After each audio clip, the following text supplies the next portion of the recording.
नमस्कार दोस्तों। इस वीडियो में देखिए अपन लोग ये व्याकरण से संबंधित और शिक्षण विधियों से संबंधित करीबन 60-70 प्रश्नों की व्याख्या सहित चर्चा करेंगे। ये जो प्रश्न हैं वो अपने द्वितीय श्रेणी में और रीट में मुख्य रूप से काम आने वाले हैं, क्योंकि रीट में अपने 70 प्रश्न आएंगे। समझ रहे हो, शिक्षण विधि और व्याकरण से संबंधित। तो अंत तक आप वीडियो के साथ बने रहिएगा। प्रत्येक प्रश्न की अपन व्याख्या सहित चर्चा करेंगे। अब देखिए, आज का अपना पहला प्रश्न है कि रचना के आधार पर स्वर के कितने भेद होते हैं। तो कई बार यही प्रश्न ऐसे आता है कि उच्चारण काल के आधार पर स्वर के कितने भेद होते हैं, मात्रा के आधार पर स्वर के कितने भेद होते हैं। तो ध्यान रखना, रचना के आधार पर या उच्चारण के आधार पर या मात्रा के आधार पर स्वरों के दो भेद होते हैं हिंदी में। वैसे संस्कृत में 3 होते हैं, 2 भेद होते हैं, ध्यान रखिएगा। एक तो होता है ह्रस्व और एक होता है दीर्घ, और एक चलता है प्लुत, जो कि संस्कृत व्याकरण में काम में लिया जाता है। परंतु अपने हिंदी में प्लुत कोई स्वर नहीं होता है, सिर्फ 2 ही होते हैं, ह्रस्व और दीर्घ। अब ह्रस्व को अपन मूल स्वर भी कह सकते हैं, और दीर्घ को जो मतलब बड़े होते हैं, जिनको मतलब सहजातीय विजातीय में विभाजन किया गया है। तो मूल स्वर होते हैं 4, ए ई उ और री। ए ई उ और री, ये तो मूल स्वर। और बाकी जो बचे हैं वो होते हैं दीर्घ स्वर। जैसे ध्यान रखिएगा, आ है, दीर्घ ई है, ऊ है, ए है, ऐ है, ओ है और औ है।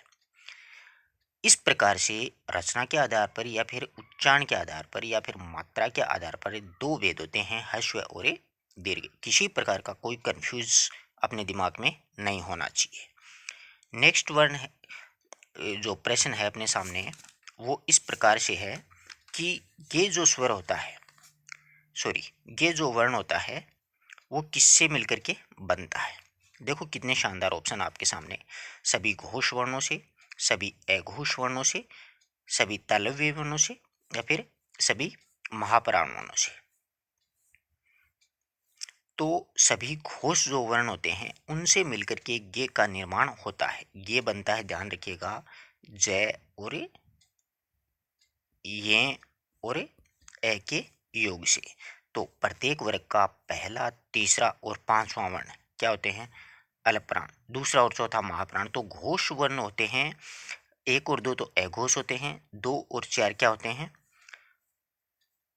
1 और 2 अघोष होते हैं, 3, 4, 5 क्या होते हैं? घोष वर्ण कहलाते हैं। तो ये तीसरे नंबर का है, ये 5वें नंबर का है, और स्वर भी घोष होते हैं। तो सभी के सभी घोष वर्णों के योग से गे का निर्माण होता है। तो अपना 1 नंबर जो ऑप्शन है वो इसमें क्या हो जाएगा? सही हो जाएगा। इस प्रकार से मतलब ये प्रश्न देखने में वैसे ज़्यादा हार्ड तो नहीं है, परंतु ये टाइम ज़्यादा ले रहा है, क्योंकि अपन को सारा अगर पता है कि किस किस के योग से बनता है, कौन सा वर्ण अघोष होता है, कौन सा अल्प प्राण होता है, कौन सा महाप्राण होता है, इस प्रकार से काफ़ी समय लेते हैं ऐसे प्रश्न परीक्षा हॉल में। तो ध्यान रखिएगा, इस प्रकार के प्रश्नों को बहुत ही आराम से करना है, ज़्यादा ये हार्ड नहीं है। थोड़ा सा समय ज़रूर लेगा, परंतु सोच समझ के करना है अपन को। सही है ना? आगे बात समझ में। नेक्स्ट प्रश्न देखिएगा, यौगिक जो शब्द होते हैं, इतना अच्छा प्रश्न है, इतने अच्छे मतलब ऑप्शंस बनाए हुए हैं इसमें कि आप लोग है ना करोगे तो आपको वाकई ऐसा लगेगा कि हाँ, इस मतलब परीक्षा लायक प्रश्न अपने को करवाए गए हैं। तो यौगिक शब्द जो बनते हैं वो कौन से होते हैं? यौगिक शब्द 2 या 2 से अधिक अर्थवान जो शब्द होते हैं ना, उनके योग से बनते हैं। मतलब 2 नंबर ऑप्शन इसमें क्या हो जाएगा? सही हो जाएगा। जैसे देखिएगा, राजपूत शब्द आता है अपने सामने, राजपुत्र। तो इसमें राज जोड़ पुत्र हो जाएगा। क्या हो जाएगा? राज जोड़ पुत्र, यानी राज का अपना सामर्थ्य है, पुत्र का अपना है। इसी प्रकार विद्यालय में विद्या जोड़ आलय, और इसी प्रकार से स्वामी भक्त में स्वामी जोड़ भक्त। इस प्रकार 2 या 2 से अधिक जो शब्द होते हैं उनके मेल से, यानी अर्थवान शब्द होने चाहिए दोनों, और उनके मेल से एक नए शब्द का जो निर्माण होता है वो शब्द ही क्या कहलाते हैं? यौगिक शब्द कहलाते हैं। ठीक है। अगला जो प्रश्न है अपने सामने कि पर्यायवाची है, एकार्थी है, अनेकार्थी है, विलोमार्थी है, समानार्थी है, समूहवाची, यानी ये जो सारे शब्द होते हैं वो किसके अंतर्गत गिने जाते हैं? तो ध्यान रखिएगा, पर्यायवाची, एकार्थी, अनेकार्थी, विलोम शब्द और समानार्थी, ये सारे के सारे अर्थ के आधार पर शब्दों के भेद होते हैं। किसके आधार पर होते हैं? अर्थ के आधार पर शब्दों के भेद होते हैं। अब देखो, शब्द होते हैं ना, वो सब अलग अलग होते हैं। अब पहला अपने सामने ऑप्शन है उत्पत्ति के आधार पर। सभी की चर्चा कर लेते हैं। उत्पत्ति के आधार पर शब्दों के भेद होते हैं, ध्यान रखना। तत्सम, तद्भव, देशज और विदेशी, चार भेद माने गए। तत्सम, तद्भव, देशज, विदेशी, उत्पत्ति के आधार पर। अर्थ के आधार पर पर्यायवाची, एकार्थी, अनेकार्थी, विलोम शब्द, ये सारे अर्थ के आधार पर। अब प्रयोग के आधार पर अगर शब्दों के भेद देखा जाए, प्रयोग के आधार पर शब्दों के भेद होते हैं विकारी और अविकारी, जिसमें संज्ञा, सर्वनाम, विशेषण और अव्यय, यानी प्रयोग के आधार पर दो भेद होते हैं, विकारी और अविकारी। अब रचना के आधार पर शब्दों के जो भेद होते हैं वो होते हैं रूढ़, यौगिक और योग रूढ़। ये रचना के आधार पर शब्दों के भेद होते हैं। इस प्रकार से ये होते हैं ऐसे प्रश्न। ये जो शब्दों के भेद हैं, प्रकार हैं, रचना है, उत्पत्ति है, व्युत्पत्ति है, प्रयोग है, अर्थ है, ये प्रश्न बहुत ही क्रिटिकल होते हैं परीक्षा की दृष्टि से, और इसको हर एक विद्यार्थी बहुत ही हल्के में लेता है। इसलिए ऐसे शब्दों को खास तौर से ध्यान रखना कि ये किस किस प्रकार से होते हैं। ठीक है, अधिकांश विद्यार्थी तो सिर्फ विदेशी विदेशी वाले याद करते हैं। अगला प्रश्न अपने सामने आया है कि गान भाववाचक संज्ञा बनी हुई है, कि गान जो भाववाचक संज्ञा वो किससे बनी है? विशेषण से, क्रिया से या सर्वनाम से। इसमें दो ऑप्शन आ गए क्रिया के। ये वैसे क्रिया से बनी है। गाना एक क्रिया होती है, इसके अगर अपन ए प्रत्यय जोड़ते हैं तो शब्द क्या बन जाता है? गान। और गान शब्द क्या होता है? एक भाववाचक संज्ञा का पद माना जाता है। ठीक है, गिरोह है शब्द में कौन सी संज्ञा है? बहुत ही अच्छा प्रश्न है। गिरोह है जो शब्द है उसमें ध्यान रखिएगा जातिवाचक संज्ञा है, लेकिन गिरोह जो शब्द है उसमें कौन सी संज्ञा है? जातिवाचक संज्ञा है। लेकिन जाति में भी ध्यान रखना, इसमें क्या है, मतलब एक समूहवाचक और चलता है। जातिवाचक में भी एक होता है समुदाय या फिर समूहवाचक, जिसमें ध्यान रखिएगा जैसे शब्द जैसे परिवार है, संघ है, कक्षा है, दल है, गिरोह है, झुंड है, गुच्छा है, ऐसे शब्द आ जाते हैं। वो किस में माने जाते हैं? समूहवाचक में माने जाते हैं। वो यहाँ पर अगर समूह ऑप्शन में नहीं है तो जातिवाचक सही है, अन्यथा आपको क्या करना पड़ता है यहाँ पर? समूहवाचक। और इसमें एक द्रव्यवाचक भी होता है, मतलब जिसमें तरल पदार्थ, ठोस पदार्थ और गैसीय पदार्थ होते हैं, जैसे गुड़ है, शक्कर है, दूध है, पानी है, तेल है, ऑक्सीजन है, ये सारे शब्द होते हैं वो द्रव्यवाचक में माने जाते हैं। आगे बात समझ में। नेक्स्ट प्रश्न देखिएगा, तुम जयपुर से कब आए? मतलब इसमें अपन को अगले ने पूछा है कि तुम जयपुर से कब आए। तो अगर पूरे वाक्य में अगर पूछ लेना अपन को यहाँ पर कौन सा सर्वनाम है, तो यहाँ पर क्या हो जाएगा? प्रश्नवाचक हो जाएगा। लेकिन यहाँ पर क्या पूछा है? तुम शब्द है, इसमें मतलब पूछा है तो सर्वनाम इसमें कौन सा होगा? पुरुषवाचक सर्वनाम। और अगर पुरुषवाचक सर्वनाम में भी कौन सा माना जाता है? मध्यम पुरुषवाचक। कौन सा माना जाता है? मध्यम पुरुषवाचक सर्वनाम है। ठीक है, यह पुस्तक वही है जो मेरे पाठ्यक्रम में चलती थी। बहुत ही अच्छा प्रश्न है। यह पुस्तक वही है जो मेरे पाठ्यक्रम में चलती थी। यहाँ पर निश्चयवाचक सर्वनाम कौन से शब्द में है? बहुत ही शानदार प्रश्न है, एक बार पूछा गया प्रश्न है ये। तो इसमें वही जो शब्द है ना, ये निश्चयवाचक सर्वनाम है। यह है पुस्तक वही है, वही जो शब्द है वो उसमें कौन सा है? निश्चयवाचक सर्वनाम माना जाता है। अगला देखिए, राम को कक्षा में दूसरा स्थान प्राप्त हुआ। बहुत ही अच्छा प्रश्न है, अक्सर ऐसे प्रश्न परीक्षाओं में पूछे जाते हैं। तो राम को कक्षा में दूसरा स्थान प्राप्त हुआ, तो इसमें कौन सा हो गया? क्रमवाचक विशेषण। यानी इसमें देखिए चार होते हैं, एक तो होता है गणना क्रम, एक क्रमवाचक, एक आवर्तीवाचक, एक समुदायवाचक। एक्चुअल में इसमें क्या होता है? गणना में तो लगातार चलते हैं, एक, दो, तीन, चार, ऐसे। क्रम में हो जाता है पहला, दूसरा, तीसरा, चौथा। आवृत्ति में हो जाता है दुगुना, तिगुना, चौगुना। और समुदाय में दोनों, तीनों, चारों, कि तुम दोनों कल कहाँ गए थे, मेरे पास तुम्हारे से दुगुना धन है। इस प्रकार के प्रश्न पूछे जाते हैं। यही ऐसे है कि कक्षा में दूसरा स्थान प्राप्त किया, तो पहला, दूसरा, तीसरा क्रम चल रहा है ना। इस प्रकार से तो 2 नंबर ऑप्शन इसमें सही माना जाएगा। अगला है कि राम ने श्रवण को भजन सुनाया। उपयुक्त वाक्य में गौण कर्म कौन सा है? राम ने श्रवण को भजन सुनाया। इसमें ध्यान रखना ये द्विकर्मक क्रिया के वाक्य होते हैं ऐसे। तो इसमें क्या होता है कि प्राणीवाचक और अप्राणीवाचक दो संज्ञाएं प्रयुक्त साथ साथ में होती हैं। तो जो प्राणीवाचक होता है ना वो हमेशा गौण रहता है। तो इसमें देखो रामावतार तो प्राणीवाचक है, कोई दिक्कत नहीं है, तो करता है। परंतु श्रवण और भजन ये दो कर्म है इसमें।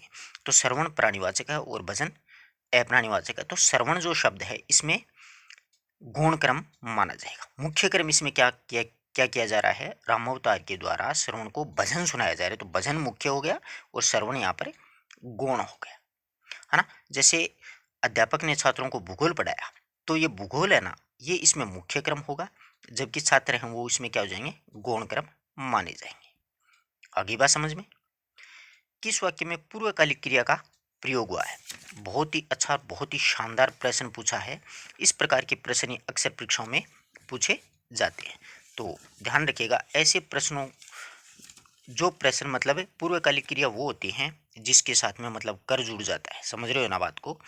तो इसमें देखिएगा कि बालक ने पढ़ाई की, कोई कर नहीं जुड़ा, उसने पुस्तक पढ़ी, छात्र ने गुरुजी के चरण स्पर्श, मोहन नहाकर पूजा करता है, तो कर इसी में जुड़ रहा है। तो ये शब्द कौन सा हो गया, को मतलब है पूर्वकालिक क्रिया मानी जाती है। जैसे बालक पढ़कर सो गया, वह खेल कर घर गया, मो चोर उठकर भाग गया, बालिका खाना खाकर सो गई, ऐसे शब्द होते हैं। और कर की जगह अगर ही जुड़ जाएगा तो वो मानी जाएगी तात्कालिक क्रिया।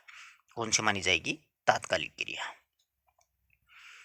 नेक्स्ट जो प्रश्न है अपना, इसमें है कि निम्न में से कौन सा विकल्प सही नहीं है। तो देखिएगा, पुलिस ने चोर को पकड़वाया, अकर्मक क्रिया। अनु पुस्तक पढ़ती है, सकर्मक सही है। मुकेश खाना पकवाता है, सही है, प्रेरणार्थ क्रिया। घोड़ा सड़क पर खड़ा है, ये भी अकर्मक। पकड़वाया, यहाँ पर ध्यान रखना द्विकर्मक क्रिया है, ये अकर्मक क्रिया नहीं है। एक नंबर ऑप्शन अपना यहाँ पर क्या सही हो जाएगा, ठीक है। अब मैं उससे प्रेम पूर्वक मिला, आप लोगों ने अव्यय पढ़े होंगे। अव्यय में अक्सर ऐसे प्रश्न आपको पढ़ने को या देखने को जरूर मिलते हैं, परंतु एक्चुअल में क्या होता है, इसमें अपन को पढ़ना जरूरी होता है। तो देखिए प्रेम पूर्वक मिला है, तो प्रेम पूर्वक मिलना मतलब क्या हो गया, तरीका हो गया। तो यहाँ पर रीतिवाचक क्रिया विशेषण है वो सही माना जाएगा। रीतिवाचक क्रिया विशेषण है वही अक्सर परीक्षाओं में पूछा जाता है, ध्यान रखना इस बात का। कौन सा पूछा जाता है, रीतिवाचक जो क्रिया विशेषण होता है वो अक्सर परीक्षाओं में अपने से पूछा जाता है कि चोर चुपके से भाग गया या चला गया, वह उससे प्रेम पूर्वक मिला। इस प्रकार के जो शब्द होते हैं वो अक्सर रीतिवाचक क्रिया विशेषण में ही माने जाते हैं, ठीक है। अगला प्रश्न देखिएगा, उस विकल्प को चुनिए जिसमें विस्मयादिबोधक अव्यय है। तो विस्मयादिबोधक अव्यय तो आप आराम से छांटोगे।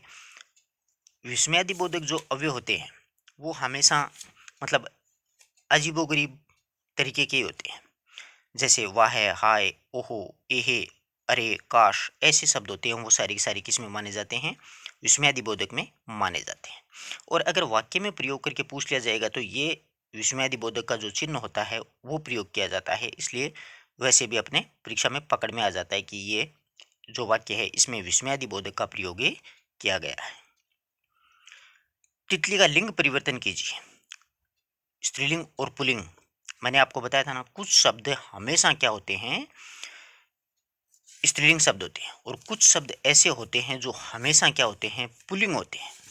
तो ऐसे शब्द हैं, जैसे तितली शब्द है तो ये हमेशा क्या रहेगी, स्त्रीलिंग रहेगा, तो इसका नर तितली हो जाएगा, ठीक है ना। इसी प्रकार से मक्खी शब्द है वो हमेशा स्त्रीलिंग होता है, तो इसका भी क्या हो जाता है, नर मक्खी। मछली स्त्रीलिंग होता है तो नर मछली। चील स्त्रीलिंग होता है तो नर चील। चिड़िया होता है तो नर चिड़िया। चिंटी होती है तो नर चिंटी। ये नहीं है कि आप चिंटी का कभी चिंटा कर दो, चिड़िया का चिड़ियों कर दो, चील का चिल्लों कर दो, ऐसे नहीं चलेगा। जैसे मैना शब्द होता है स्त्रीलिंग, तो इसका नर मैना। छिपकली नर छिपकली। फिर इसी प्रकार कोयल नर कोयल, मकड़ी नर मकड़ी, गोरैया नर गोरैया। जैसे मगरमच्छ पुल्लिंग होता है तो मादा मगरमच्छ, तोता होता है तो मादा तोता, उल्लू होता है तो मादा उल्लू। इसी प्रकार कौवा होता है तो मादा कौवा, चीता होता है तो मादा चीता, भेड़िया होता है तो मादा भेड़िया। ऐसे कुछ शब्द हमेशा स्त्रीलिंग होते हैं और कुछ शब्द हमेशा ही पुल्लिंग होते हैं, उसके नर और मादा जोड़ना पड़ता है। नेक्स्ट देखिएगा, किस विकल्प में एक वचन और बहुवचन जो है उसमें अलग अपने को मिला है, एक वचन और बहुवचन में। तो देखिएगा, माता को माताएं सही है, ऋतुएं सही है, वधु ए नहीं होता, वधु ए होता है। बस इतना सा ध्यान रखना। 3 नंबर ऑप्शन इसमें गलत है, कुटिया को कुटिया हो जाता है। वधु ए नहीं होता है, मतलब ये चंद्र बिंदु इसमें नहीं लगेगा, ए लगेगा, वधु ए। ठीक है ना। अगला देखिएगा, यदि राम नहीं आया होता तो यह कार्य संपन्न नहीं कर पाते। वाक्य में मतलब काल पूछा अपन को। यदि राम नहीं आया होता, आप लोगों ने काल अगर नहीं पढ़े हैं तो आप लोग प्लेलिस्ट के माध्यम से एक बार काल जरूर पढ़ें। इसमें क्या है कि आपका पूरा का पूरा कॉन्सेप्ट क्लियर हो जाएगा। इसमें देखिएगा, हेतु हेतु मद भूतकाल का वाक्य सही होगा। कौन सा होगा? हेतु हेतु मद भूतकाल। यदि राम नहीं आया होता तो भी हम कार्य संपन्न नहीं कर पाते, यानी मतलब हम कार्य संपन्न नहीं कर पाते। इसमें हेतु हेतु मद भूतकाल माना जाएगा। यदि रवीना परिश्रम करती तो अवश्य सफल हो जाती। यदि वर्षा होती तो फसल अच्छी हो जाती। तो इसमें मतलब क्या होता है, इसकी पहचान होती है ता तो, ती तो, ते तो। यदि राम नहीं आया होता तो, ता तो आ गया ना, यहीं पर ती तो, ते तो, ऐसे शब्द बीच में जुड़ते हैं, वहां पर हेतु हेतु मद भूतकाल आता है। आप लोग प्लेलिस्ट के माध्यम से वीडियो देखिए, पूरा कॉन्सेप्ट क्लियर हो जाएगा। हाँ, इसमें किस वाक्य में कर्ण कारक का प्रयोग हुआ है? कर्ण कारक का प्रयोग हुआ है। तो किसान दिन रात मेहनत करता है, नहीं है। हम नाक से सांस लेते हैं। सोहन जयपुर गया है, बालक पुस्तक पढ़ रहा है। तो हम नाक से सांस लेते हैं, मतलब नाक है वो साधन का काम है, कर रही है। कर्ण कारक का मतलब होता है साधन। कर लोगे ना इस प्रकार से। ईश्वर ने सुनने को 2 कान दिए। यहाँ पर कौन से कारक प्रयुक्त हुआ? यहाँ पर देखो, ये बहुत ही अच्छा प्रश्न है। इसमें अपन को लगता ऐसे है कि इसमें कर्ण कारक होगा कि सुनने को कान दिए, मतलब कान है वो अपने साधन का काम करें, सुनने के लिए कान दिए हैं, इसलिए संप्रदान कारक इसमें सही उत्तर माना जाएगा। कौन सा? संप्रदान। भाववाच्य में क्रिया हमेशा किस प्रकार की प्रयुक्त होती है? भाववाच्य में हमेशा क्रिया है वो कौन सी प्रयुक्त होती है? अकर्मक क्रिया है वो प्रयुक्त होती है। ध्यान रखिएगा, इसके ये जो वाच्य होते हैं ना, इसमें कुछ खास बातें होती हैं। जैसे कर्तृवाच्य होता है, क्रमवाच्य होता है, भाववाच्य होता है, इस प्रकार के। तो कर्तृवाच्य में क्रिया हमेशा कौन सी होती है? मतलब सकर्मक प्रयुक्त होती है। और कर्ता के बाद में मतलब के द्वारा, से द्वारा जुड़ जाता है। वो कर्तृवाच्य की सकर्मक क्रिया होती हैं, उन्हीं को अपन कर्मवाच्य में बदल सकते हैं। ठीक है। और कर्मवाच्य जो भाववाच्य होता है उसमें हमेशा के लिए क्या होता है? अकर्मक क्रिया ही प्रयुक्त की जाती है। भाववाच्य में अकर्मक क्रिया प्रयुक्त की जाती है, यानी कर्तृवाच्य में अकर्मक और सकर्मक दोनों होती हैं। अकर्मक क्रिया वाले वाक्य जो होते हैं वो भाववाच्य में बदल सकते हैं। जैसे मतलब इसमें है कि रीना हंसती है, तो भाववाच्य हो जाएगा इसका रीना के द्वारा हंसा जाता है। ये ध्यान रखिएगा। महात्मा महामात्य का सही संधि विच्छेद, महाजोड़ अमात्य क्या होता है? महाजोड़ अमात्य सही संधि विच्छेद। महामात्य शब्द का सही संधि विच्छेद होता है महाजोड़ अमात्य। किस क्रम में सही संधि विच्छेद नहीं हुआ है? ये नहीं शब्द बहुत खतरनाक होता है परीक्षा की दृष्टि से। तो इसमें देखो, भूजोड़ ऊर्ध्व भूर्ध्व, भूजोड़ ऊष्मा भूष्मा, और सरयुजोड़ ऊर्मी शरयूर्मी, भूजोड़ ऊर्जा भूर्जा। वैसे दिखने में ये सही लग रहा है, परंतु इसमें भू बड़ा है, यहाँ पर छोटा कर दिया, इसलिए ये इसमें गलत है। मतलब सही उत्तर यही माना जाएगा। ऐसे ये छोटे छोटे जो शब्द होते हैं ना, अक्सर परीक्षा में एग्जामिनर वही देता है जहाँ पर विद्यार्थी वर्ग क्या होता है, सोच ही नहीं सकता है कि ये प्रश्न गलत भी हो सकता है। समझ रहे हो बात को? इसलिए ध्यान दीजिएगा ऐसे प्रश्नों पर। प्रौद्योगिक का सही संधि विच्छेद क्या होगा? तो प्रजोड़ औद्योगिक, प्रजोड़ औद्योगिक। अब औद्योगिक का उद्योग जोड़ इक हो जाएगा। समझ रहे हो ना बात को? ऐसे भी मतलब संधि विच्छेद से संधि विच्छेद निकाल लेते हैं। विधायिका में कौन सी संधि है? तो आराम से कर दोगे, अयादि संधि है, विधेयी जोड़ इका हो जाएगा इसका। क्या हो जाएगा? विधेयी जोड़े इका। विधायिका। इसी प्रकार के प्रश्न अपने परीक्षा में पूछे जाएंगे।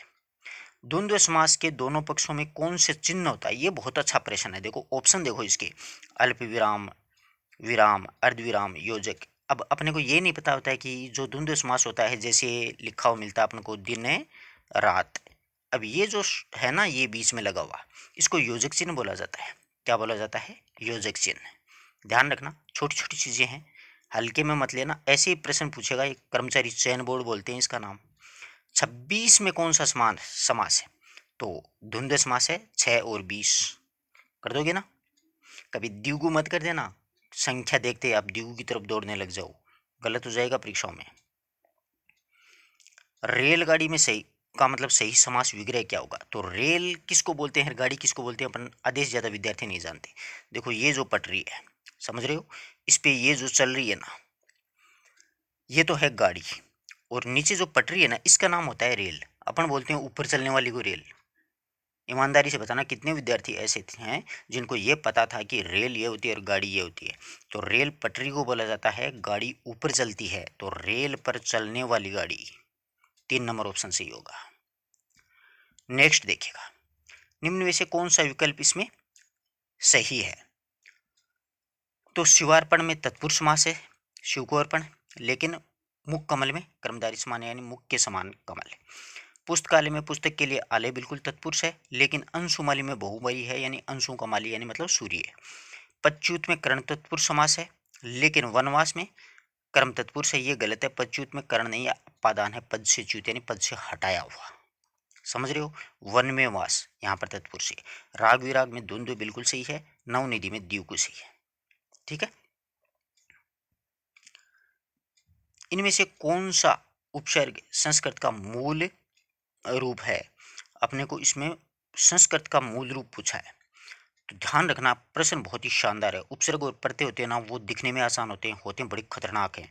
नी है ना, वो संस्कृत का मूल उपसर्ग 22 में आता है, जबकि ए है, सत है, अन है, ये हिंदी के उपसर्ग है, न कि संस्कृत के हैं। कौन सा विकल्प इसमें गलत है? हाँ, तो इसमें देखिएगा, उपसर्ग में उपसर्ग उपशब्द है, वो उपसर्ग का काम कर रहा है। उपसर्ग नए शब्दों का बिल्कुल निर्माण भी करते हैं। संस्कृत के मूल में 22 उपसर्ग सही है, हिंदी के मूल में 22 उपसर्ग नहीं है, ज़्यादा है। हिंदी में 22 से ज़्यादा उपसर्ग होते हैं। बेवकूफ शब्द से संबंधित कौन सा कथन इसमें अपने को सही है? हाँ, तो बेवकूफ में बे उपसर्ग है, बिल्कुल सही है। बेवकूफ उर्दू उपसर्ग है और उससे निर्मित शब्द भी उर्दू ही होगा। बेवकूफ उर्दू भाषा का शब्द है। बेवकूफ में कोई उपसर्ग नहीं है, क्यों नहीं है? बे इसमें उपसर्ग का काम कर रहा है, बे उपसर्ग है बेवकूफ। अब ध्यान रखना, निम्नलिखित में से कौन से शब्द में कृत प्रत्यय है? मैंने आपको अभी बताया है और फिर दोबारा से मैं बोलना चाह रहा हूँ कि ये जो प्रत्यय और उपसर्ग हैं, इनको हल्के में मत लेना, ये परीक्षा में बहुत ही खतरनाक साबित हो सकते हैं आपके लिए। अब देखिए, इसमें अपन को क्या पूछा है कि कौन सा कृत प्रत्यय है, तो चाल जो शब्द है वो कौन सा है? कृत प्रत्यय माना जाता है।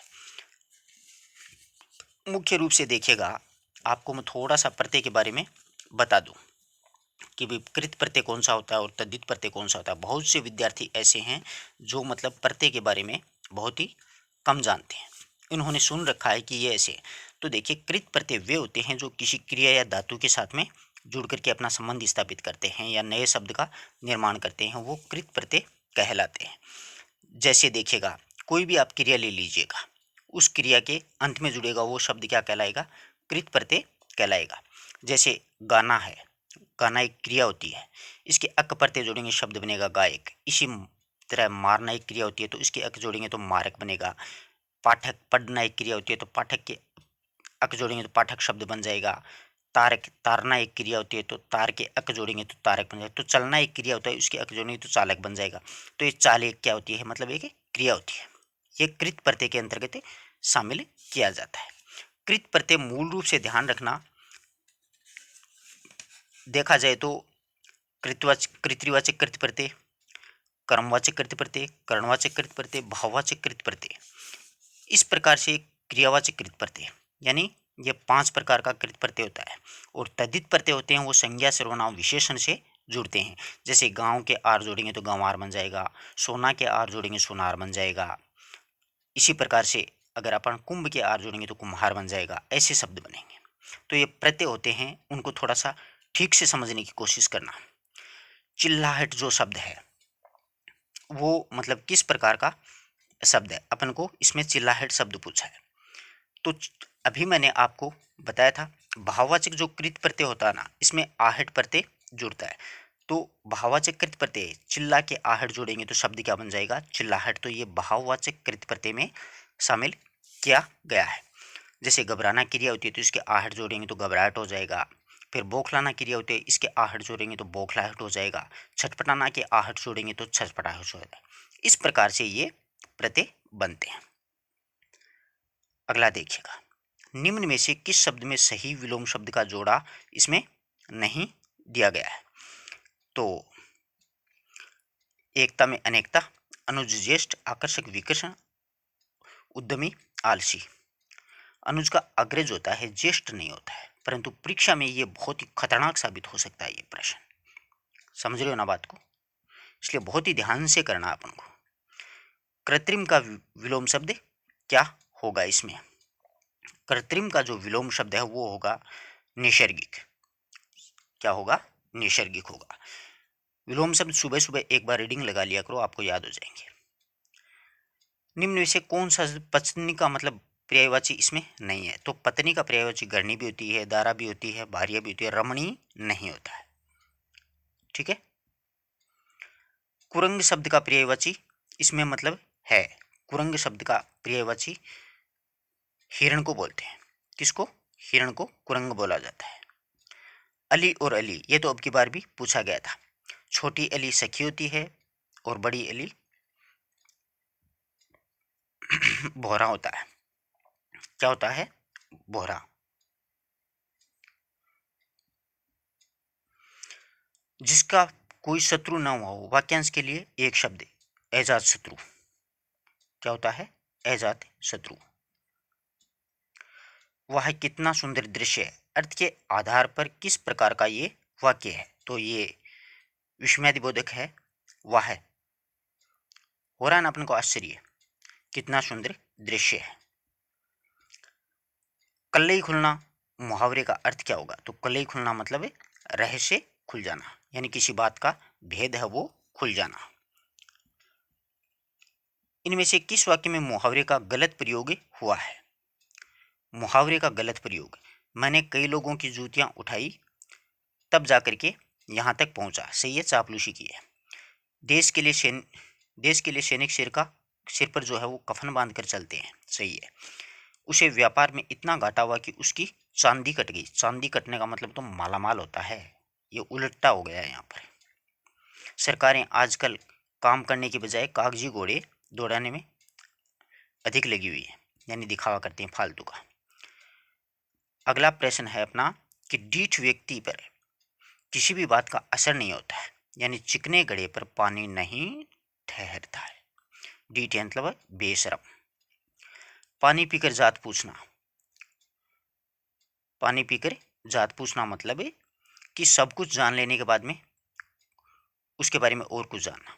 तो सही है, पानी पी करके जात पूछना, यानी कार्य करने के बाद में उसके बारे में क्या जानना है। खेत में मजदूरों को दिया जाने वाला गेहूं क्या कहलाता है। खेत में मजदूरों को दिया जाने वाला गेहूं होता है कड़पो। यह मतलब राजस्थानी भाषा के एक दो शब्द हैं। लोहार की मुट्ठी को क्या कहते हैं। लोहार की मुट्ठी को आरण कहा जाता है। क्या कहा जाता है, आरण। यह मतलब गद्यांश है, और इस गद्यांश से अपने को पढ़ करके छांटने, हमने विकृति में उपसर्ग कौन सा है। यह गद्यांश पद्यांश वाले प्रश्न तो इजी आएंगे, वी उपसर्ग हो जाएगा। नेक्स्ट है, किस क्रम में इक प्रत्यय लगा हुआ है। तो आत्मा के इक जोड़ेंगे तो आत्मिक शब्द बन जाएगा।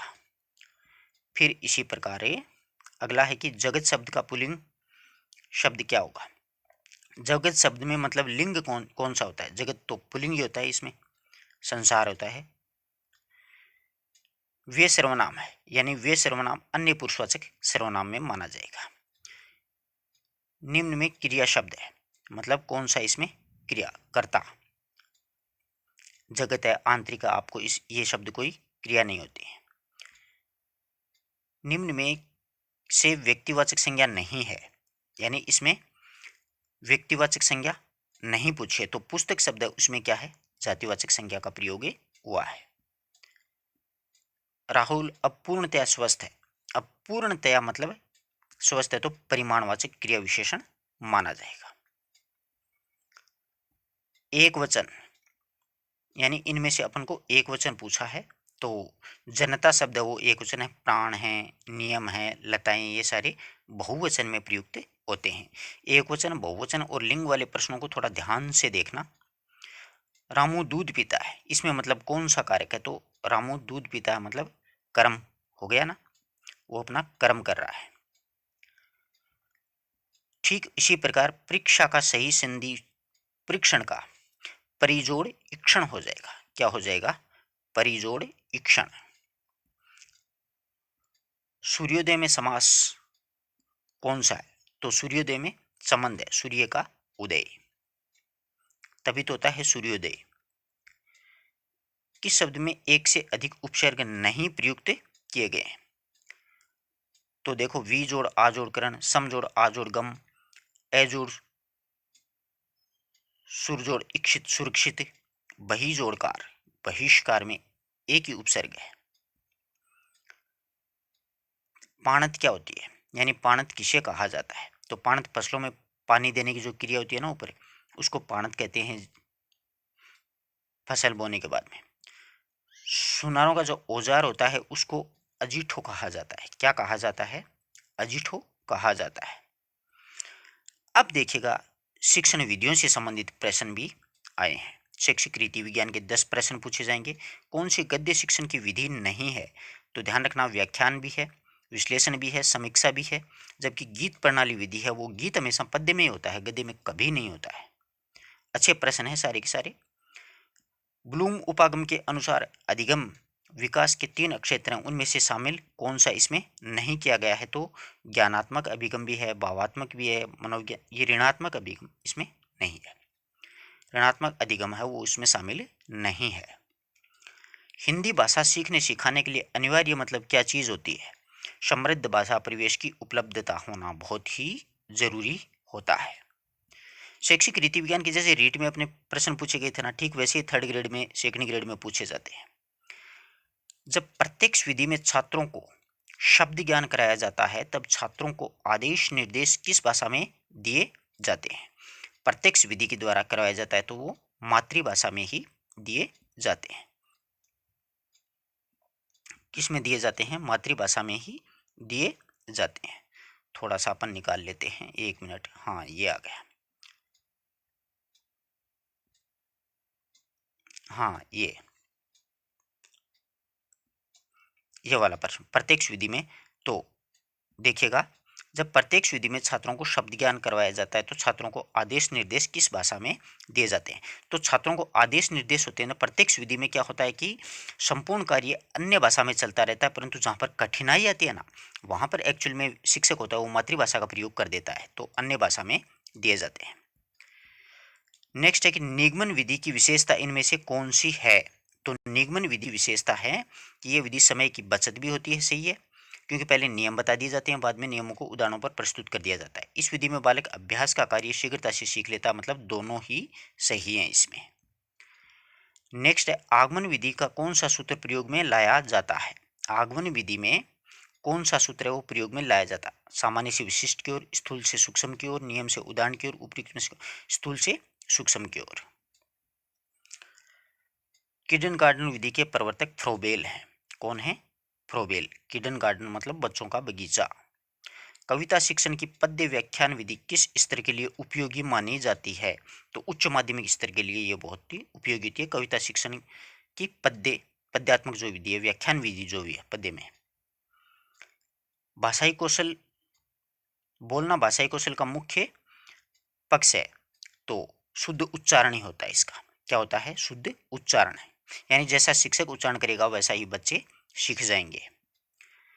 पठन कौशल के कितने भेद होते हैं, तो पठन कौशल के 2 भेद होते हैं। कितने भेद होते हैं, 2 भेद। इस प्रकार से अपन ने व्याकरण से संबंधित और शिक्षण विधियों से संबंधित हैं करीबन 70 प्रश्नों का अध्ययन किया। इस प्रकार के अगर आप टेस्ट देना चाहते हैं तो डिस्क्रिप्शन में आपको लिंक मिलेगा। गुरुकुल धाम एक एप्लीकेशन है, उसमें आपको इसी प्रकार के जीके के प्रश्न, इसी प्रकार के मतलब साइको के प्रश्न हैं, यानी पूरा जो थर्ड ग्रेड का पैटर्न है उस आधार पे ये पेपर बनाया गया है कि उसी प्रकार देखिएगा। जैसे द्वितीय श्रेणी की आप तैयारी कर रहे हैं तो भी इसी प्रकार के प्रश्न पूछे जाने हैं, रीट की तैयारी कर रहे हैं तो उसके अकॉर्डिंग ये है ही, साथ में आपको जीके के प्रश्न मिलेंगे, साथ में साइको के प्रश्न मिलेंगे, साथ में मतलब शैक्षिक परिदृश्य के प्रश्न मिलेंगे। पूरा का पूरा पैटर्न है वो आपको यहाँ पर उपलब्ध करवाया जाएगा। अच्छा प्लेटफॉर्म है, आप लोग चाहो तो प्लेलिस्ट से गुरुकुल धाम नाम करके मतलब एक प्ले स्टोर से ऐप डाउनलोड करके आप अपनी तैयारी को जांच सकते हैं, देख सकते हैं, जिससे कि आपको पता चले कि हाँ किस प्रकार के प्रश्न आएंगे। ज़्यादा से ज़्यादा आप वस्तुनिष्ठ प्रश्न हल करोगे तो आपका कन्फ्यूज है वो दूर हो जाएगा। एग्जाम हॉल में आपको घबराहट वगैरह कुछ भी नहीं होगी। धन्यवाद दोस्तों, वीडियो अच्छा लगा तो अपने मित्रों तक जरूर शेयर करना। डिस्क्रिप्शन में एप्लीकेशन का लिंक दिया हुआ, वहाँ से आप डाउनलोड भी कर सकते हो।